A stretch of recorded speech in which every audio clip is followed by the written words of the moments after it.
Hello, I'm Cathy, Chief Executive of Starlight. What a year it's been. Back in January, we'd granted some wonderful wishes. We were in the early planning stages of some fabulous summer escapes and were supporting children in hospitals up and down the country with lots of exciting plans for 2020. But along with the rest of the world, our plans were put on hold in March when we began to realise the impact of the virus.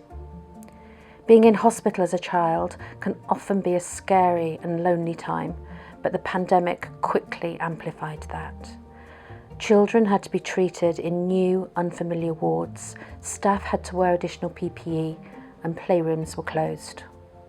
All of this was compounded by no visits from brothers, sisters, grandparents and friends. Throughout all this, amazing health play specialists have shown incredible resilience. Faced with countless new challenges this year, they've continued to prioritise play for poorly children.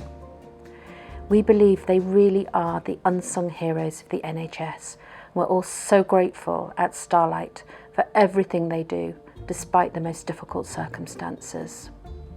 That's why one of the highlights of my year has been to present Lisa Beaumont and her team at Leeds Children's Hospital with the Starlight Health Play Specialist of the Year and Health Play Team of the Year awards. The work they do really does completely transform the hospital experience for children and parents at a very vulnerable time. We simply can't thank them and all of the other play teams that we work with enough for their incredible work this year.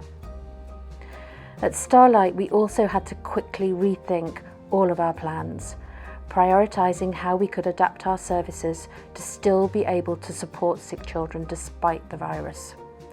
This meant changing our boost boxes to individual packs so that children can play safely and making our escapes virtual, which has helped us to reach even more families.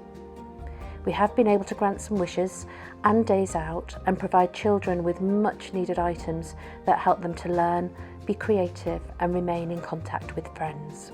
We've also found new ways to offer fun to children in hospital, creating our first ever craft box to be delivered to hospital wards before Christmas. One of our greatest challenges has been to rethink our income expectations. Many of our fundraising events, such as the London Marathon, were cancelled. And so it's really helped that so many people have signed up to other activities like the 2.6 Challenge in April and the Star Jump Challenge in November, as well as supporting our urgent appeals to make sure that we could still raise vital funds. COVID funding has been really important too, along with the support of many trusts, foundations and businesses. We wouldn't be here today without you.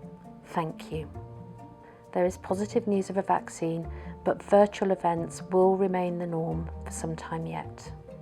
We really hope that later in the year we'll be able to safely return to some of our live events, so please do keep an eye on our website and we really hope to see you all again in the summer.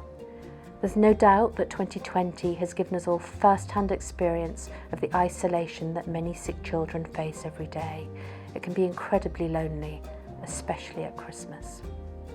It looks like Christmas will be different for us all this year, and our appeal has never been more important. With your help, we'll give 30,000 children time to play, at home and in hospital, in some of the most challenging circumstances a family ever has to face. We simply can't thank you enough. Your messages of support have kept us focused and determined, and your generosity and kindness continue to transform children's lives. The virus has not stopped Starlight. Thank you from everyone at Starlight, and I hope that you have a lovely Christmas.